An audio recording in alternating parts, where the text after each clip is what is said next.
ne weebuuza nti naye ddala enkola y'emirimu mu gavumenti n'obuvunaanyizibwa bwo bikuwa ekifaananyi kya Uganda gy'oyagala, okugeza ebyobufuzi, ebyobulamu, ebyobulimi, ebyobusuubuzi, ebyokwerinda, ebya tekinologiya n'ebirala. Kati nno lindirira endowooza z'abakugu ku Uganda gye twagala, the Uganda we want. Ku Impact Radio ku Monday, Olwokubiri, Olwokuna n'Olwokutaano okuva ku saa 6 ez'omutuntu paka 7 ez'emisana n'omuweerezaawo Mulanzi Robert. Provisions of the Constitution. Butereva ateredde mutabani wa Yohana ne Mole Namatovu. Mwana nga yakuza akantu akalungi kano. Omukuna avutusanyisa okulaba amakyago lunaku olwaleero. Omulanzi w'ebirango n'omusomi w'amawulire balina okubeera n'eggono. Eggono nange ndiwulidde. Kakati ate yeetaaga ajja akulaba. Ebirango tebizanyirwamu ggono. Era ogera n'obawulira ate abatabimanyi. Nti Ssaalongo John yasomanga nnyo ebirango ebyokuzanyiramu. Ebirango babisoma serious way. Amawulire toyinza kuzanyira muntu ng'olina eddakiika 15 naye ebyo simanyi bisibala sajja alokoma nantawe twan tebiriyo mu mawulire yo katemba waabwe. Era tekiyinza nti tekiba kuwoomesa lulimi ate okuwoomesa olulimi tuluwoomesa dramatizing amawulire gasomebwa mu seriousness n'ebirango bisomwa mu seriousness. Naye munange ate mulowooza nti ate abatamanyi be bamanyi. Weewaawo mukunava ateredde gwali ku Impact FM ensonga enkulu 2. Ensonga esooka mu State House saakulabye MK project ng'ekulemberwa Gino batutte ekiwandiike w'ataata. Yeah, you know how the structure operates. Ekyokubiri nze bansanze ku lutalo lwange banwanyisa emyaka 10 egiyise 14 nga bategedde nze nali mbategedde nti baagala babbye buli wamu bajooza abantu nga balina kuwamba power to protect what they have looted, to protect themselves against future prostitution, and to continue to get another slot of stealing. Never nwanyisa nze bana bamukozi bansanze ku lutalo lwange. So I don't mind osanga ne bali mpise sali genzeyo. I don't want to hear the word State House or Kero House. So, kugenda kwabwe eri naawe. Tibine kibinkwata. Nakitegedde. Naye yini. Neza okudda mu State House mu myaka 10 I've gone there once. Ku Kero House I've gone there once. Olw'eddwaliro nga lyamwafiramu mukazi oba omwana tuyagala kuddayo. Nze n'okuli nze mpita ku State House nga nzibiriza. Toyagala no, blood surges even if you mention the word State House. Okero House. I went to Okero House once. This is where my political career, Jayafira, mwanange bamukubye amanyi bagajjemu, mwanange omulala bamutidde mu Sarubati Cook, omuwala mukazi wange bamutajezinze bamutte. They have given me poison 5 times. They have hired the thugs to kill me. Kakati ekifo oyinza n'okugaa nti nyinza okuddayo. Waliwo omukazi agaye nti ne bwe wali baayo okuziika. Sizidde mu makaago. Yes. That's why for me I tell my friends, nti me don't consider me for an appointment in the government. Even the word government scares me. Ezentalo zammwe zemuyina. A friend of mine ampa ssente kwekolera byange. Nebya gavumenti sibiriyo. President Museveni ne bwakugaa nti kati nkuwadde obwa minisita. Sisobola gendayo. Ate omutabani bw'anaabuku. Kubanga okusanga waliwo omusajja bamuyita George Kavua. George Kavua United Italy. Olwamala okwachivinga Italian unification yaddawo. I want to be in my private bill. I've never been minister. Kuba structure ya mwera yemu. Ndina bagamba the government ya Museveni eringo omuntu ayine essomero nga mukulu wa ssomero naye nga bafunyisa abawala embuto bagoba abaana be basigalawo. Kakati abazadde b'abaana abawala masiriro keeti abaana baabwe kubano tabagoba kati gwaloza nti lwaki abamabaati beeyisa bwe batyo abamabaati beeyisa bwe batyo kubanga bagodfathers baabwe babagamba mwekweke mugende ewanabbanja mwekweke mu parliament tugenda kwogera naye tugenda kwogera ne muzeeyi era abalaba bakwata ne bakutera babawadde zibeeyi ekitegeeza ti the structure bayinamu buli muntu mu gavumenti omwo mulimu bayinamu baminister buli kitongole waliwo eyamuleeta when the first family expands that's the problem you have n'abako baleeta nga nawe bakuteekako pressure abiwabumu omukazi ne bakuteekako pressure abakini bakuteekako pressure ino gavumenti singa tolina kyotukoledde nga tulaba kikuvaamu era akujooga omutundi yanga akujooga wa P7 naye naakujoogera ddala kuba ayina obuyinza gy'abukola ki edda ffe twasobolanga amatooke nga tuguyita mwaga tate yatwalanga amatooke enkota 45 naye nga waliwo ateekako 10 mulala n'ateeka kati gavumenti tefugika buli omu ayina gy'addukira gundi tolaba ttiimu y'express yo tebeerangako na organization why ya mwaga ettiimu y'omupiira erina okuba n'omugagga ogwo omu kakati structure yaabwe nababeeramu emyaka 14 n'entegera structure yaabwe nze muhoozi mwagala lwaki nti the people who are fighting him they are the people who fought me ekitegeeza mu situation evaluation tubala should Museveni continue in power? Yes, it means I suffer, my family will continue suffering as we have suffered in the last 10 years because Museveni inaba family abanwanyisa batya. So if he doesn't continue in power, now if he doesn't continue in power, tolaba kati mukozi najja tolaba kabaka bwakola bwazanya politics. When you have elections, the kabaka dissolves the Rusiiko sign die. Nalinyenye n'agenda London. What is he saying? Nti mwabawagira Museveni mu lukiiko lwa Buganda ne mu cabinet mugende mu muwagire. Abawagira besi yina mu mugende mu college. Why? What Museveni gave with the kabaka of Buganda is enshrined in the constitution. Ajata bijjaawo. 2. Even if Museveni loses, you get another person who can add on. Ye strategy betukola mu byobufuzi. Mu byobufuzi abantu bajja kulonda to retain ne bajja okulonda to change. Ne webeerawo nga 40%, 20%, 40% tubayita ba floating voters. Abo tebaba nagunda bayinza n'obutanoda b'omusajja asimbye layini ne mupiirayo kibooko ne bakola n'ateekako ekigambo ky'obuwemu n'agenda. Akalulu n'akatibwati. Yeta chayagala change yagala kulitaini ye floating vote era mu America mu mawanga gagali advance 40% yeronda 60 teronda none bali balitete kanti abantu balonderwa mpaka no abantu bwe bategeera nego balonze taina kyabakolera bonga bateka byanyi oba bwe bategeera nti nego batagala bamukuba akaluna ayitawo bagwamu ki esuubi baga ebyo byatutama kakati what is important is not whether I go or not. What is important is that I consolidate both. Tata no mwana at least I have security, I have survived. Tebankutte. That must be Museveni.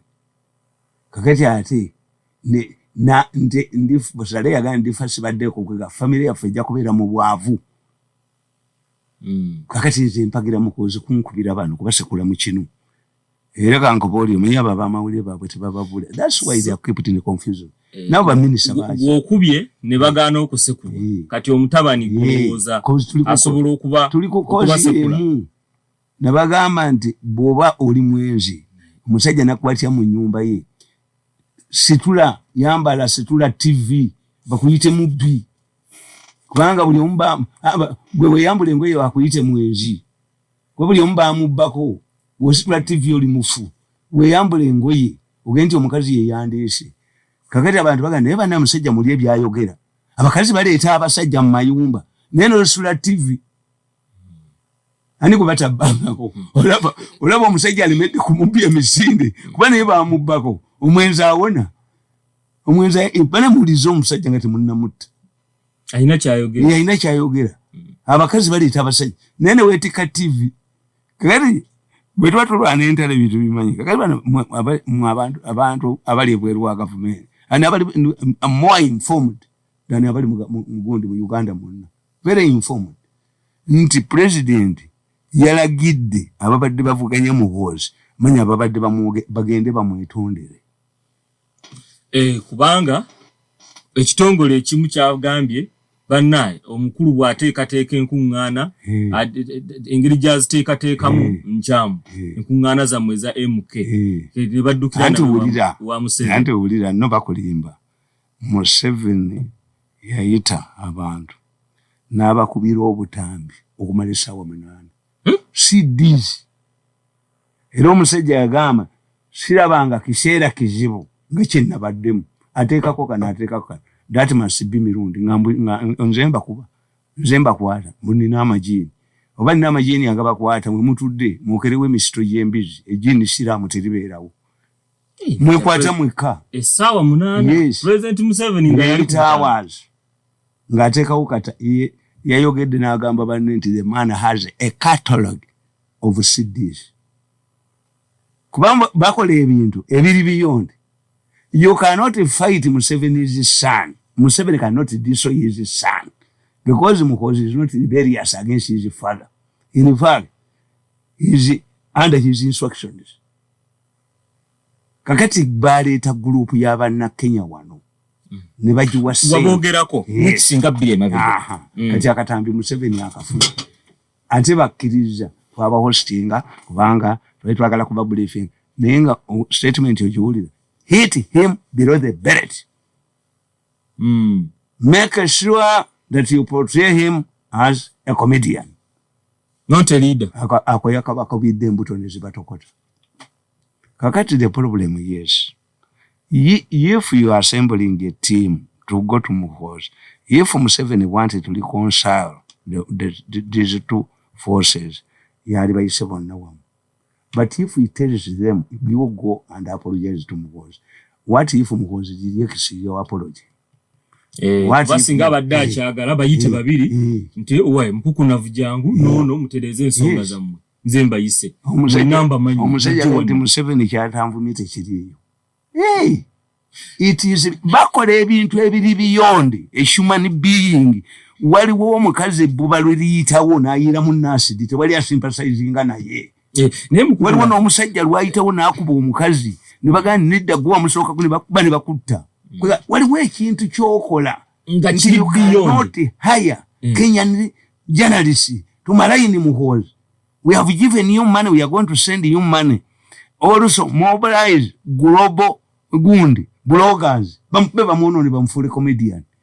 Omwana we Omuhoozi nga mwe bani. Naye bani bano kuba katokyalina kakati tokyalina kyoswala mukuna. Ne bajja bakugamba nti there is a conflict between Namyalo and enkuŋŋaana z'abantu.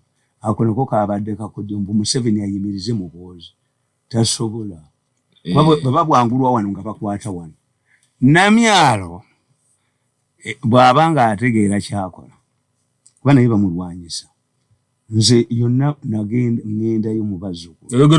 Abazzukulu nabagamba, you were just a pressure group. You were not a campaign team. Because we don't have campaigns now. We are 2 years ahead. Chobola tango do itabitegeera. Ya confusing on. We want to have one nominated candidate. Yaliwa. We don't have a nominated candidate. We have a sitting president. Incumbent. Kati ono yakola ki? Tango do yabuzabuza on netadongo. Tebategeera situation iri beyond them. What does Museveni want? Museveni ng'omuyekera must have a follow-back opposition. He has allowed the Bazukulu to continue agitating for his return. Kati the Bazukulu, if the Bazukulu, I told them, if you make yourself a campaign team, temujja kusobola. You are not a campaign team. You can be transformed into a campaign team. Nga tugenze mu kalulu. Kati muli pressure group. How does the pressure group operate? Netafuna confusion. You present why do you want Museveni to come back? Kubana baga Nyerere we yali. Museveni is an admirer of Nyerere. The people Museveni admire. Nyerere kwali. Nyerere yasoka. Nyerere kye yakolera abazzukulu baaliyo. Abantu badda mu Dar es Salaam ne beebaka mu nguudo Nyerere yabagamba I want to go because one would die will die. It is better to go now when I'm in a position to supervise you. Si kugenda nga kyonziira titebaddeyo bakola ki bakwagala. Nagamba yo omusajja nti omusajja abasema basoma kutuba mu muzikiti naye omusajja yayimirira mu muzikiti bonna ne baggwamu n'asigalamu naye n'omuntu ogwo namuga ekigambo kiki enjogedde ekyamagezi mwirimu ekikubeezezza nti ebyoyogere bino bya busiru naye weyimiridde ku musaalo gwange obwedda nkulidde okuveeko. Yeah, nabyogedde temuli. N'obuzibu oyimiridde ku musaalo kati sina we mbadde. Omusajja yasanga omulalu ng'ayogera n'ayogera essaawa namba. Kakati bw'aba agenda n'amugamba nti you were fool. You were talking rubbish. N'amugamba nti oh, if I'm talking rubbish and you have waited here for an hour, then you were dusty bin. So, kakati the bazzukulu group is bagiyingira kuba buli ewali sente era baali bazze bakiwambe. Nga bo balowooza nti Museveni ndi omwana ajemedde ani taata ekitaliyo is a strategy by Museveni nti he must have a follow back position. Museveni teyefikisingira mu kintu never. Kakati ate muhoozi bone balowooza nti ajja kulemera mu magye. Museveni n'akibawa nti is a serving officer bategule banini bagenda mu kooti nti afulawutinga military rules nembaga muli bajinga kooti y'amagye neya civilians enemanyi obulungi okutaputa amateeka g'amagye ruling yakolebwa dda nti the president can give you a civilian role does not mean that you have left the army. Muhoozi tayogera mulaleezi abuuza ku bantu. Kakati Museveni ayinza okuliswinga omwana we kakati mubakuba bantu babala nga bulina amagezi mu mutwe ne Bobi Wine baalitandise okukola ki ngenda kulambula constituencies z'abantu abampuubulu kati gwe bakube tiya gasi nga balite babakuba andi batya kasita bafulumayo bwe bati politics kite provoke government politics kitegeeza kiva mu Luyonaani omuntu ayimirirawo ku byobufuzi kitegeeza we don't have politicians we have opportunists. Nti imagine teriyo opposition group yonna etasobola ku taking advantage of a scandal in government. It would be the opposition to demand the resignation of ministers. Right now. Yes, tekiriyo. Anti baliya. Eggwanga liweddewo. Ate Bobi Wine n'ata ba strategic. Yali kuttewo ekibinja ekirala ekikuba bali mu parliament. Nawe bennyini beyeera. Ekibiina nekitafa. Era tolaba musajja bamuyita Mikaeli Kaggwa. Abadde people ndabwe bagenda mu government ne babeerayo. Kaggwa yateekawo ekibinja kya DP Mobilizers Group. Okulwanira DP nga bamukubatiya gas. Unaku lumuse mogere yawera olukuŋŋaana lwabwe. But to keep, you see, in politics, if the party dies a natural death, it has no chances of revival. But when it is banned, it comes back. Abalokole babawera baakomawo. Nga baali beetunze. Express Nasuru yagiwera neekomawo. DP bagiwera mu 69 neekomawo. Kati eno bwenfaanana gyo tejja kudda. Era ekyokola tugenda kubeera mu grasshopping nti ate kati omuyaga gugenda kubajja mu Nuupu ate gubatwalibwa. Tebakyali permanent bo babalabo bazikati bannamboze waliwo. So kakati mukyaddeyo kubeera nakiswaza kino nti opposition right now bandibadde ku mwanjo baminisita mulizayire naye balya nabo kyobola bampuuga bamugamba nti genda n'ogwanga mulabe ekiri ennamboole nga ŋŋendayo ntya. Speaker atwaika akati kulya yo sente kyokka kulya bweyagala ekibumbu ekyawambuzi era omupiira omupiira gwezaako buli Cameroon ayigula buli Cameroon nga babakubadde ne babamalawo ne magogo siga babakubadde but Uganda ne ebyebisayo bya government magogo tabiriimu omupiira naye ali pressurized advocacy abantu ba Uganda baakoowa omupiira gwa Uganda bemalira ku Premier League bali muzaase Man City omusajja nje kuzaala abaana ba Liverpool najja ya adapted nga gwasinga okwagala namulekera n'obusika nga babe biological basiru oba nalonda mu bazzukulu kati abantu ba Uganda omupiira singoyo bamu kubadde n'empale ne bazimujjamu omupiira gwa kinaana ogw'ensanvu singa oliyo minisita atambula babikoowa ebya Uganda babikowa boyogera nti fufa edobozi pressure nti ebulamu nzikirizigana ko Chris yabajaziza nabagamba edobozi libulamu Lawrence Mulindo yabaga nti nze munzikirize nkola oluguudo ekisawe kiri ku standards zo nabagana. Do you know how much money used to go to Cameroon? Nali okatambula minister mbaya apologize ompira bagukowa waliwo omusajja mugazuli bamugamba nti ali n'omukazi wali banyo mwenge nakanti yonna mwesonyiwa Uganda yesonyiwa omupira yagwesonyiwa but what is embarrassing first lady ate ye minister omupira we gufiiridde omanyi bwo obusajja bugezi bugutega bawulize nnyo bakolola engoye bubawulize nnyo that's why they find problems with us tuyaloganti waliwo winkoma muje kawulizeni kakola chini nibe singa mupira singa bafu singa mini yabasalada bazanyira mu mupira ayi kubanga nabaga nti munsi ezitali democratic abantu bonna munsi baagala nnyo okulaba ng'oluyimba lw'eggwanga luyimbibwa ekintu kyonna ekirimu oluyimba lw'eggwanga okiva eggwanga ly'oboswaza ng'abantu bakuvumbagira todda bukuziika nti ezambi ye Malawi weepankira ku mupiira eyo Cameroon weepankira ku mupiira bakulyola yaduka da kigane waabwe tasulayo so zizi kakati ye Museveni yabalaze nti when he called this team that's why bawogera abanyankole bokka bikimya I don't mind olutalo naliko buwomu kakati ye Museveni yabalaze nti they took an exit kubanga ono namyalo ya agitating and namyalo would be making seminars would be addressing would have the reason is why he wants Museveni to come back. It's not a campaign team not yet. He's confused by Tango Doi. He's confused by Wound. Yabadde ku Bati Valera n'alaba abannamago ye n'abaweewe ebintu abo n'abantu ate kakati okulaba abantu si ye Yesu defend why Museveni should come back. This is your role. Defend why Museveni should come back. Tova ku main. Tibi bali bombite bikwatagana. Abakatoliki bayina ba Verona Fathers, bayina ba White Fathers, bayina ba Mirundi, wala balwanagana. Abo nawe. Abalokole baawula amakanisa. Tebonna tebali ku Yesu. Kye nabagamba nti mudduka mu Church of England mugenze mu basiraamu mu bakatoliki mulazeewo. Mugenze na dini yaabo.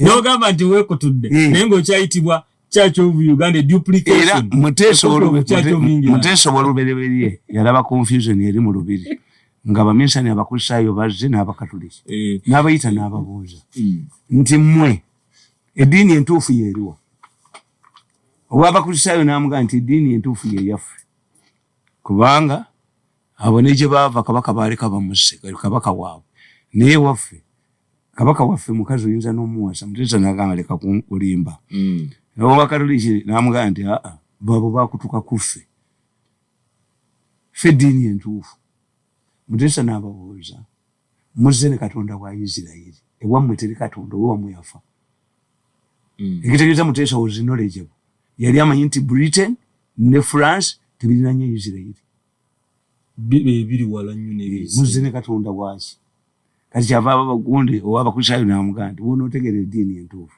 zimba ensiisira bbiri from byotuteeka muzikumeko omuliro owabakatoliki n'amugaa nti oyo ayagala otuuke ffenna tuffe ensi z'ewaffe zijje tuzitulumbe zikukube kubanga owabakatoliki yalowooza nti Abangereza baakola olugoye olukola ki olufuluma omuliro yajja kuwona n'agamba Muteesa nti yayagala Muteesa yabagamba nze mwenna munnemeredde nzizeeyo mu ddiini y'abajjajjange kakati oba mudduka mu Church of England muddeyo mu ddiini y'abajjajjammwe naye bw'ogenda ne Christianity toyina kyoba bali abasajja toyina kyobakola kakati you see nti bano balowooza babadde balowooza nti Museveni ajja kulagira muhoozi ayimirize is create confusion tasobola he cannot taata omwana byakola yabikoona mu kigalo yemuwa assignment to evaluate performance of government era kikoza anyenyeza I have been attacking magezi ne muvuma kubanga ali mu Paris money omayife tutwita mu nguudo ne batukuvuma ogamba ono watojikwatako amagezi watojikwata but hiranga me and said I'm recovering the money abazi bange mbakutte sentence am I going to attack him again ya confessinze yes yagamita mu bakwa anti president bwakole directive tekitegeza nti enche sente zigabe put up a structure nga tonna baziga ne bo siche bakola president ekiragiro kya president nga bakubanga president Museveni tagama nga ko musirikale akube muntu ku road block ekiratwala mukazi kuzala era kivula balugwira mu sentogo yatigumya abantu e Masaka nga tuteka mukole ekiragiro kya president nga tuteka mukole ekiragiro goli oli gundi anye robot don't you put sense mu byonna byokola nti n'ogamba buno obwa monitor ne bukuba doliwe bakwata tumukunde obwa new vision ne bwakuba. He was arrested by many looking security operatives. Tebamutwala. Oba bwali mini nga tebulia. Tebwatwala tumukunde. Kati ne bukuba obwa monitor ne bukuba. Simairenge minister in dog. Teyaze yonga biwala ttaka. Akatabo kange wekali ne baganti one of the cardinal principles when your enemies are begging for your political blood, remain humble or humble yourself. Abachogamu ba abantu bala bakutesa nga agenze mu dog eyawasa mu family abo ne kutesa ne Museveni n'abaana ba but kutesa went to the dog yawona technical kugundi nti gigi office refule consulted ina kubera mu basatu mulimo babiri je jamu but he went to the dog. Kaboyo aita first lady singawe was seen carrying a mattress to Ruzira. Bano ba Uhuru Neruto, what happened? Bakutambula Kenya nga babasabira. Ne bafukamira banadini iti baka fired on Raila Odinga. Banina abafuula bwati abatwale hege. Kakati banalo ganse. Nova mukomera gwerugolo obi. No yita abantu bakan era saba kakati engeri gemfudde mu kamera ngenda kulagira ekitongole dawe ewuwo de wotule era akoma ono obujozi bwe era akoma ono obujozi nandu twakoma ono obujozi bwe no you are dented take some time ne arrogance waliwo abapika abagamba mulemerewo speaker n'agenda nti abaka parliament babakutte n'agenda ku police. What will happen if you arrest one of the senior army officers? The army will storm the police station. Kwa mukole ebintu bya mu shota kuba muri mu panic batukutekonga abaka parliament mutamivu eyafukidde tafuluma katonyeze ensonga eyo n'akatabo ko kano ko wandika rules and principles of succession nti bobato abantu bali abantu ba wano tebamanyi principles. Dokita namugamba nti mukazi wajja kuzaalira mukamwa kubendulu aganti eyo technology atayina degree ne balanga omulimu gwa degree agendayo mubajjaji muwona because tetulina principles. Tulina principles nti somero lyakomye kubuna uwomunana bawa sente n'ayingira kwa temuyina principles mwakulira mu mumbwa nti mumbwa ejjamu ruta ate nerulemezaamu kakati mwe nababulya mu 2011 amateeka agafuga obusika gwe gasome mu busoma otegeere nti mwafirika omukota asobola kusikira sezaala we kakati however much you do it you are wasting your time. However much you do it gwe kiriruddawo gwe mbulyaje kyali kibadde omukono asikira sezaala we watyanga kiba abatayina baana. It cannot happen. You're wasting your time. You're wasting your time. Kuba rules tuzimanyi. Ntika muvume nnyo muhozi muvume mu mujerege. Another principle. A powerful leader cannot be succeeded by an equally powerful president. Nebaga nti omuntu gwe mujerega yajja okusikira Museveni. Okay. Nemba gamba omuntu gwe mujerega Crown Prince kasawe fula Crown Prince no joga ne weteka uwagulu tosika Crown Prince tasika kyobalaba nti mu tournament buli wabawo omupiira omuzannyo omupya yateeba Ronaldo bamukuuma the moment you make yourself the next president no tukifuna okubweso kasikubulya rules tuzina a Crown Prince is like it's no challenging time than graduating from a Crown Prince to a king. Abantu bafira wenyo timbabazi mwamulowooza nga nti yali yakubwadde buli gwembadde mulowooza nga akubwa kase weefula crown prince tigwadda mu layini okubwa wano gundi Kampala Archdiocese nga tebannazitemamu Joseph Mukwaya yali ankiziriyale nga yalindiridde naye bajjayo wamala ne bamugja ekinda mityana navuuka Archbishop Nubwakadda n'abuli ankiziriyale kitegeezaayo nti alindiridde. Is like that period is like delivering a baby. Many women die during delivery. That's a short time. Not bono nyaba fanga bafuna embuto bali rudda. But that short period of delivery. Kivula tuchita pumping out. Women die in that short period. Kati politics bwati bwakola ki. Bwali. Abantu bonna bali balowooza nti Sokoine yagenda okusikira Nyerere nali Hasani gundi. Yaleta ali Hasani Munya atamanyiddwa. Sengo yali w'amaanyi nnyo. Yaleta Diouf. Kamuzibande Ngwanzi yasikirwa Gonde. Bakiri Muluzi omusiraamu. Omusiraamu tebawera na 5% e Malawi. The giant Jomo Kenyatta was succeeded by who? By Moi gwe bajerevanga. Bobi Wine ku Mirundi gwaze ne muyita omuyaga ne mukola mutya. Nasinga besi. Aina largest political party. Omuyimbi. Kati olowooza lwaki muhoza pulling crowds? They want to see gwe mubadde mu painting oba yoyo.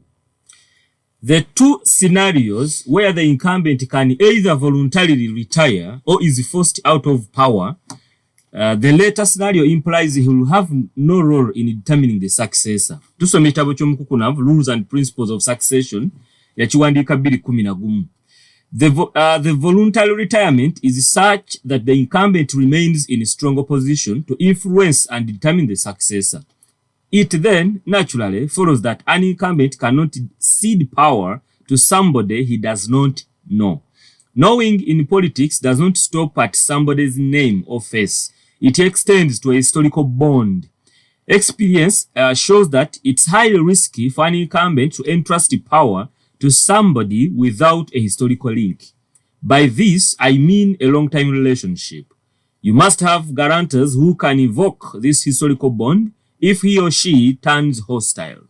Nelson Mandela in South Africa ensured that his close friend Thabo Mbeki succeeded him. Secondly, a leader does not entrust power to somebody who can easily establish his or her own political power base within a very short time.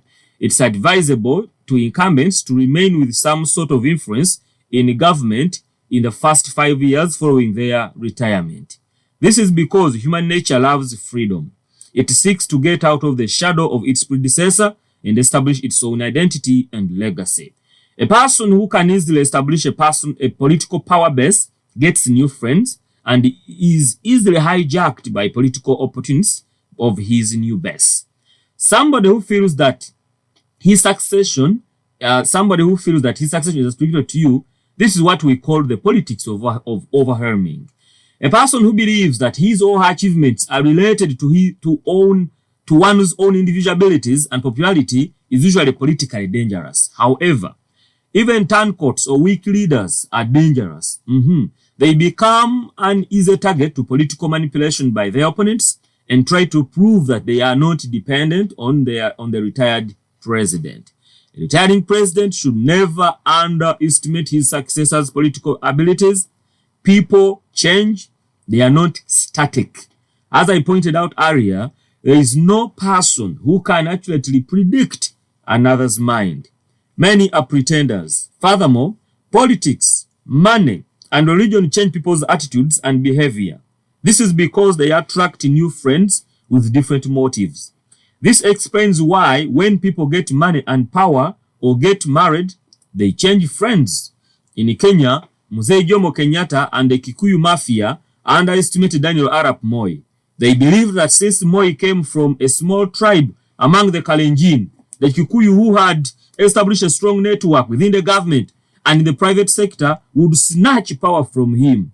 They looked at Moi as a passing cloud. However, he outsmarted them by borrowing power and support from other tribes.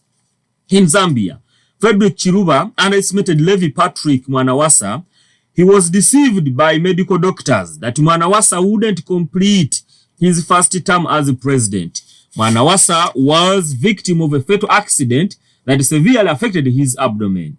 He reasoned that if he became president and gave him trouble, he would die within a short time. Therefore, Chiluba suggested that the new president be deputized by vice president who would take over upon Mwanawasa's demise. But Chiluba would later pay heavily for this. Mwanawasa subjected him to a long and embarrassing court process where his underpants were exposed to the public.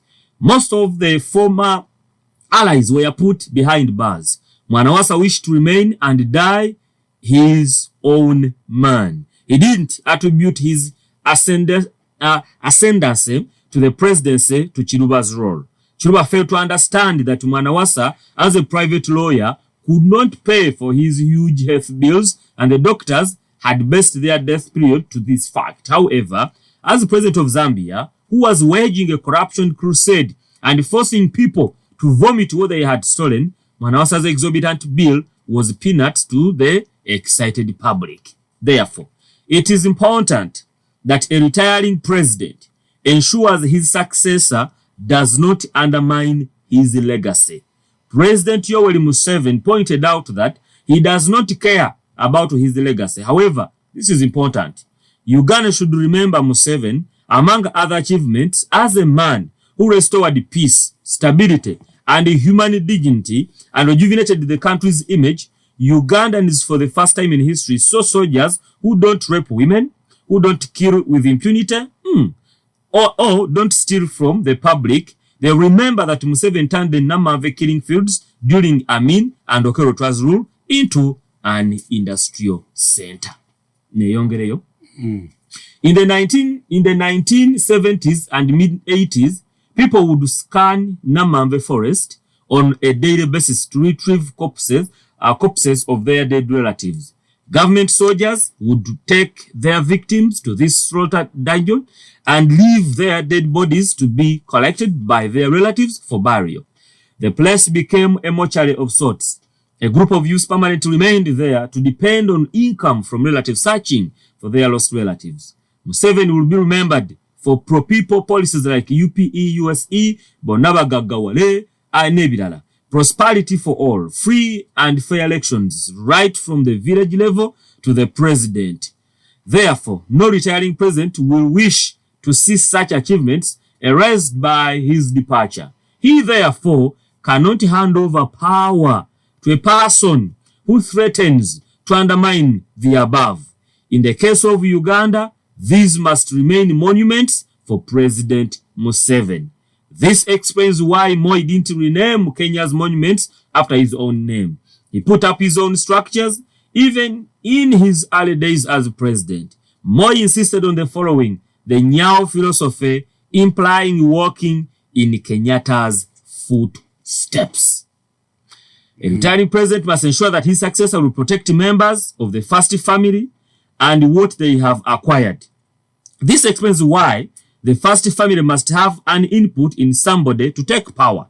Although in Zambia and Malawi, it is the former presidents who have borne with the wrath of their successors. In many cases, the first family members became the punching bags of the new regime, even where the president has committed human rights violations. Anger is always meted out on members of the family. People often vet their anger on members of the first family. A retiring president must ensure that his successor will protect his security and protection from persecution. He should also be able to ensure his welfare as people move closer to a global village. By then you are writing about this in 2010, global village where we are now. Internationalism is also closing in.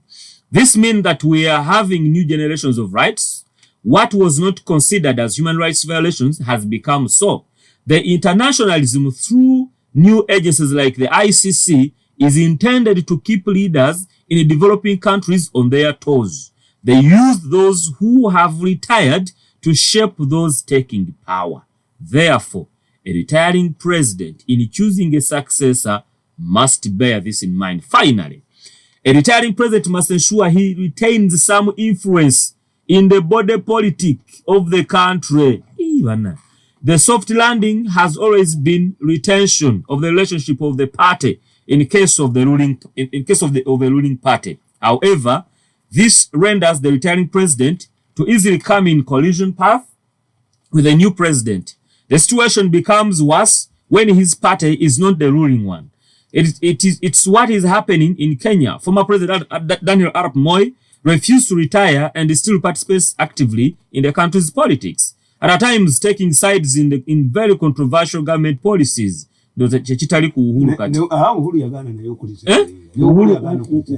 Uhuru achayogera. Anti-retirement means nti webakuwa sente n'omula to participate na byabufuzi. Kakati ate bwofuna ko style successor niwejja mu byobufuzi onooyogera otya. Oba tulina bw'oyogera. Kale politics tumusoma nti ago ge mateeka agafuga ki. Those are the rules and the principles of success. Nga gwe toliimu tosobola kufuga ggwanga. Ekintu kite eddakiika tulina bbiri zokka mu kukunavu. Bodyguard we yalidde kamere. Zabange nedda bukopi. Let me tell you. Mu Uganda mwine ebintu ebi tewali kyemuyigiramu nti guidelines omusajja yakola nti bamuwozesa engoye kugolola. There must be difference between akukuuma n'ayoza engoye zo. Ewange tebooza, ewange tebasiimula mmotoka. Uniform eno nkulu nnyo tebajooga musereka oliwo omusiraamu ono ayina emmundu ennyingi oyo musiraamu bamufumbira n'eddaawo naye mwemuddidde akamiro sente z'abaserikale bazirya. Kati oyo omusajja olutalo lwonna kwe luva babbye sente mu labor celebrations n'alaba amakutiya. The first thing an intelligent investigator alisirinzeko emmotoka ennyumba ye olwoza balwanidde eki. This is the most important thing. Ekyokubiri kuddukirawa mu saloon. If it is true baba mawuli olumu balimba mu saloon yabadde ayina omukazi abadde amupeeka sente abadde agenda naye. Eyo miso yeno eyo miso tugamba nti omusajja okutta aba tayagala aboneebone. Yes. Ekyokusatu lwaki abaserikale bano tebaamukubye? Kubanga kabangali kwabaddeko abasirikale. Lwaki tebaamukubye ne badduka buddusi? Kikutegeeza tebaaguze mugule. Nze baleetako omusirikale ne bamuwa miliyoni 10. Niye itankula niye akola psychology. Kubanga ono mbuyaze na muyise yaze namubuuza ko why mugule bitabo bya psychology for your knowledge. You can detect it. Obagenda kwetu go bakola kitu bisoma muliwoza kufuna mirimu. Omusajja kyenva mwita ne muga yetamiza tubonyabonyeze wako Kamala. Bamugambi nti omutte ekiro bano bajja kukuba obujulizi bwo. Ne mugamba nti meeting yo nogiraba. Bakugambi unzite naye. Bagenda kuto obujulizi bwe togenda zikwatako. Ne mulaga meeting. Nga muli munju muli wabwe. Ebweru. Ne mubuuza oyo ali mu ddira alaba ekinayijeeriya yani nti yegwe. Ate gwoyogera naye nti yegwe. Kati kubako omu. Nga waliwo Mirundi ali mu ddira. Nete yadda. Nedda njagala kumanya. That's a trick. Nti babasuubiza sente ate ne babatta. Obujulizi ne bufa. Lwaki bantu tebaakubye? Nti teyakubye ba civilian yagenza aleekaana. Yabadde mindful of amasasi ge. Eyera yabadde ayina omukazi gwagenda okulaba mu saluuni oba wabadde wabamutwala. Eyo asasire eyo okumugula bwe kujjiramu. Naye ng'obuzibu bw'abano kamiro era abanene abo basayininga ne ssente z'abadereva ne bazibba. Yes, balina akamiro k'amaanyi. Oyo omusajja ku mukolo gwe yabadde nga buli ssaawa alina okufuna emitwalo 7.5. Omusajja ogenda apo kantu ebamuwa emitwalo 7.5 ne bazisayiningayo. Buli muntu minisita ng'ayina nga MP abeera n'omuntu gavumenti kwemusasulira mu constituency bazibba. Kamiro kababatti sewa kubayo bana. Nega nawe. Bategeera. How do you treat somebody? Nze gamba abasikali bange mbawa ssente. Ekyemisana bali mbawa ssente nina mmeka. Naye gwe nogaa nti omusajja aleese ekikutiya kya ssente n'akingiza mu nnyumba. Nomugaa sirina ssente kakube genda ozisuubuze kati abasikali be bagenda oziri. Celebrations baalidde ssente. Era in fact kankubuli n'amayumba g'abaminisita bala baali gazizza. Wait in the net. Nimukebera ne ku akaunti zaabo there was money eza changes ezazeeko nga teziraze nyumba sente z'abaddimu z'abalwanyisizza ate abaserikale abo bajooga nnyo bannaabo ffe basivilian tetujooga baserikale singa badde civilian teyali musi I can return you back to the barracks gwe yakuzizza mu Kabuli gwoyagala okuzzaayo mu barracks kati ono akiki ayogerera amajina agatubasasula mu budde mitwalo 45 ng'alabye ekisawo mwakwata abasajja abayigirize buli kimu kiba ne kosti zaakyo ffe abaganda tetwagala kuwasa mu kyotala toga nti mu kyotala akuba ebisiraani toga nti zaali akuba ebisiraani expenditure ye ngeri gy'asaasaanamu omuganda gatasobola kugulira mu kyotala byayagala alya mukyere kakati abaganda ne batya abakyotala mbu bakuba ebisiraani tebiriiyo expenditure y'omuteekako you broad educated people in the security forces